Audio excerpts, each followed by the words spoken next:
Hi, this is Kevin Conroy, the voice of Batman. Hello, folks. This is Ron Jeremy in USA, and you're listening to Rafferty Mills Connection. The Rafferty Mills Connection. Let's rock. The Rafferty Mills Connection. Because it's exciting, innovative, and poignant. All right, folks, ladies and gentlemen, welcoming you back to the Rafferty Mills Connection podcast. Now, my next guest, he needs no introduction, but I'm going to give him one anyway. I interviewed him last time for City Radio, and he was such a cool guest that I'm deciding to have him back again.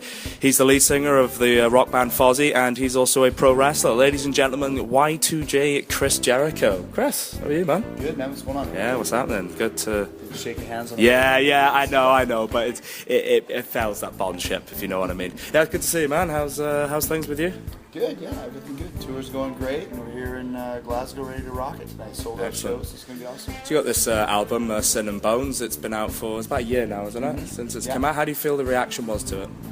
The reaction was great. I mean, we set out to make our best record, and you know, when we finished the recording of it, we felt that, but we never know for sure what the people are going to think about it. But best reviewed record of our career, best selling record of our career, and huge momentum behind it and behind the band right now. So it was kind of mission accomplished. How did the concept for the album come about? Well, I mean, there's not the concept is it's more of just a vibe or a tone to it. We wanted to make it a very cohesive unit of songs, kind of like the Black Album has, 12 songs that are related by feeling, by tone, by mood, and that's what we wanted to do with Sin and Bones. We wanted to make it, obviously diverse and make it, the best record we've ever done, but doing that in what we do best, which is very heavy riffs with very melodic choruses, a lot of harmonies. And so we really worked hard to make the record that way. And if it didn't really fit, if a song didn't fit that mindset, it didn't make the record. But when we were done with it, I feel it was a really cool journey that we take you on from song 1 to song 10. And it's meant to be listened to in sequence. So there was a real focus on that, and I think that's one of the reasons why it was such a huge success. Yeah, we spoke last time in the end of November in 2011, and you said when you were promoting your album then that you had kind of started the concept. So how long was the album in development when we spoke last back then? Yeah, man, I mean, probably from then until we started recording it, which was, I think I'm getting my dates mixed up here, but kind of, so end of 2011, probably till mid 2012. We probably finished recording it in May or so, and it came out in August. So it had been in development before that. Okay. Like our new record that we're working on now, we started working on it basically last summer. You used to always have ideas and riffs and lyrics and stuff like that. You're kind of always creating and always working. Yeah, I was going to ask you if in terms of like you're obviously working now, but have you got ideas, have you got lyrics and things like that for your next album? Yeah, all my lyrics, not all my lyrics, but I've written about 15 sets of lyrics so far and sent them over to Rich Ward, and he's already starting to work on some riffs and some ideas, and that's kind of how we do it. I send him my stuff, and then he'll put it together with what he has, and then that's kind of how we start creating. So, it's August now. Probably we'll have all the songs done by probably December or so. Excellent. Ready to record in January, like I said. So. Who did the artwork for the album? Because I really like it. Yeah, it's cool.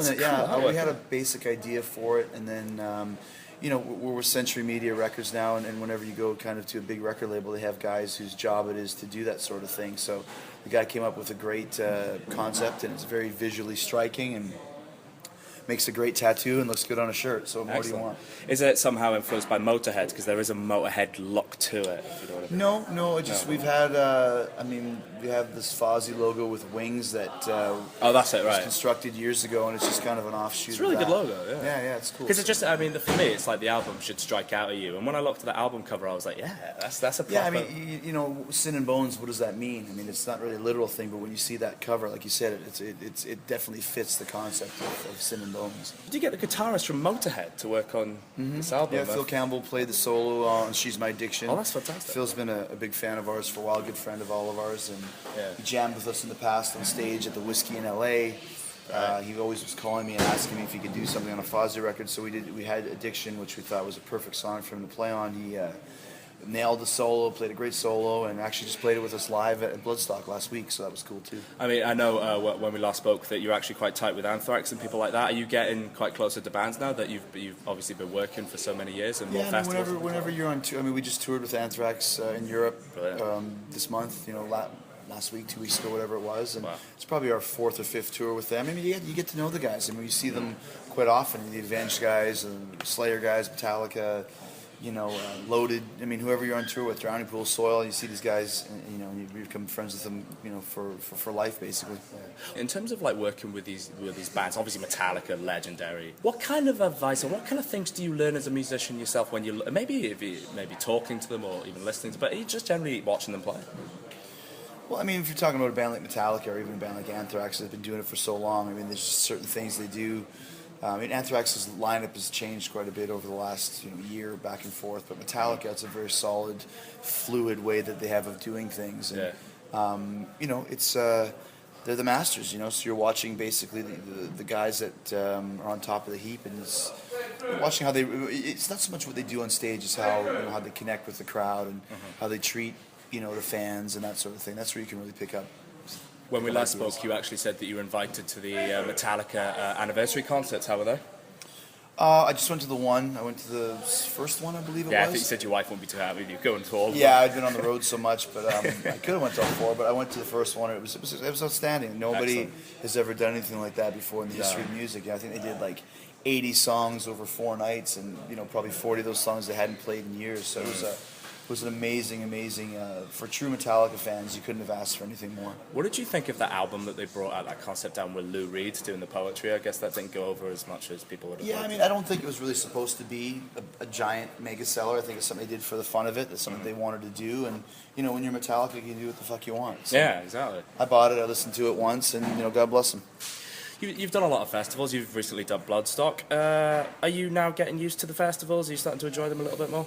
Oh, I always loved festivals from the first one we ever did. I mean, it's a great experience, a big party, and you see so many guys that so many bands that that's where you meet bands that you don't know. And I love festivals over in Europe and the UK because people come here to have a great time, and there's a lot of diversity in the bands that are on the bill, and people are enjoying all of them. So it's a really cool experience. I love festivals; they're fun. What is it? You've done Bloodstock. You did one you've done a few in Europe, have you not? Have you done one in Europe so far? Tons, yeah, man. What do you think European audiences are like in terms of festivals compared to, I guess, here in Glasgow Cathouse? Well, I mean, more rowdier, or? It depends, man. I mean, it all depends on where you are. I mean, it doesn't matter the size of the crowd; it's the intensity and the energy. And some nights you'll play the Cathouse, and it'll be the fucking best gig that you've had. People will be going nuts, and other times you play a festival in front of 5,000 people, and they might not know who you are, so they're not as into it as much. So it all depends. Yeah, because you came to Glasgow, and I know you've been Cathouse and then the Archers and things like the O2. I think you've played at one point. ABC. Yeah, that's it. Sorry, the O2 ABC. It's a crazy. There's a couple. There's another one we played too. There's been quite a few we've done. But you've Garage. done you've done the Cathouse more than once. What is it about the Cathouse that you like as a venue? It's not like we sit down and pick and choose. When you're going to do a tour, you have a booking agent that will come to you with the offers of the promoters that want to bring you in. Oh, sure, okay. So it's not like we said we want to go back to Cathouse. I mean, obviously we love Glasgow. We love playing the Arches. We love playing the Cathouse. So it's one of those ones that sometimes you don't even recognize the place until you show up. Yeah. Like I knew we played the Cathouse before, but I couldn't remember which one it was until we got here today. And then as soon as you get here, it's like, oh, okay, I remember this. Is there a specific venue in Glasgow you like playing though? I like playing here. It's fucking hot and crazy. We played the Arches last time. That was pretty fun. More of a cavernous type thing. But Glasgow's a great Fozzy town. So wherever we're playing, we love it. Whenever I see Glasgow on the list, I know it's going to be a good show. And it's been a big tour so far. You're enjoying it? It's obviously a very heavy tour because I know you're still in the UK, then you're going back to Canada. Yeah, I think we've done like 16 countries on this tour so far. Which is more than we did on the last tour on Chasing the Grail. So that's always the goal, just to continue to expand and grow. And it's been a great tour. I think this is our 4th time in the UK on this album. And the fact that people keep wanting to see us and keep bringing us back, that's it's good for us. I wanted to talk about one of the songs that was on your album called "Storm the Beaches." What is it true that came from the D-Day? So you got a sort of a reference off that? Yeah, no, it's completely based on D-Day. We like doing epic songs from time to time, and I thought that was a pretty cool topic to write about. And I went online and Googled some stuff and found a lot of information about it, and just kind of wrote this story. And next thing I know, it was 9 pages long. So when we were done with that, it's like, well, here, Rich, here's your task. And I think that's one of my favorite songs on the record, and people really love it. And hopefully one day we get a chance to play it live. And there's a lot of orchestration involved, and sound effects. And I could see some big production going into that song. Yeah. But yeah, it was a great way to finish the record. How do you come up with an idea for that song? Is it just something in your head and it just sticks with you? Or? Yeah, I mean, I basically create my songs based on song titles. And Storm the Beaches, I think I just heard that somewhere and thought, that's a pretty cool song title. But you'd have to go all the way with it. Like, you can't just do a 3 or 4 minute song with D-Day. You need to do a whole epic song. And that's kind of got stuck in my head, and that's kind of where I went with it. And it was great. I loved it. Okay, well, listen, if you don't mind, I'd like to get on to a little bit of wrestling. Sure. Obviously, you went back. What were one of the big motivations for you going back?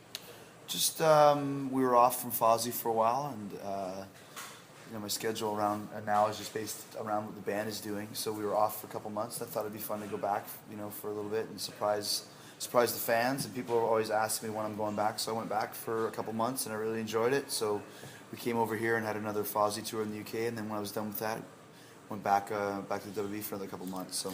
Is it true that you said you would probably never do a full-time schedule again with the WWE? Yeah, that's true. That's true. And Why for is the that? last 3 years? Just because the band is growing so much, and we've got so much stuff going on that I just can't. I can't spend the time in the WWE anymore. When I was growing up, I wanted to be in a rock band. And I wanted to be a wrestler. Those were my 2 dreams. And now that Fozzy's growing as much as we have, it's basically my main focus at this point, and has been for the last 3 or 4 years. Was there a decision that you came? Was it a gradual thing, or was it just basically you woke up one day and thought, "Nah, I got to stop doing full time"? Just a gradual thing, just to see how the band was growing and realize, like, listen, we got a real chance to do something with this band, and I'm not going to be wrestling forever. I didn't want to be wrestling forever, and it was time to kind of move on to the next thing, and that's it was a good transition to move from one to the other. When you went back, I think the last time we spoke, you did the whole jacket thing, and you were kind of a bad guy.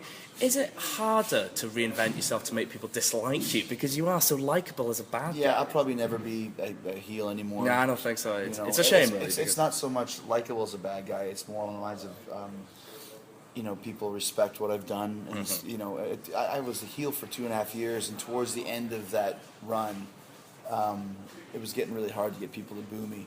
And that's just because after a while, people just, they, like I said, they respect my legacy and appreciate the work that I do, and that's fine. I don't mind. So, have you conveyed that yet to obviously it's Hunter and Vince? Have you conveyed that to them? Like, listen, I'm going to be doing a part-time schedule from now on, or have they pretty much just? Well, it's not conveying it to them; it's asking them if they still want me to come back. Oh, they call the shots, not me.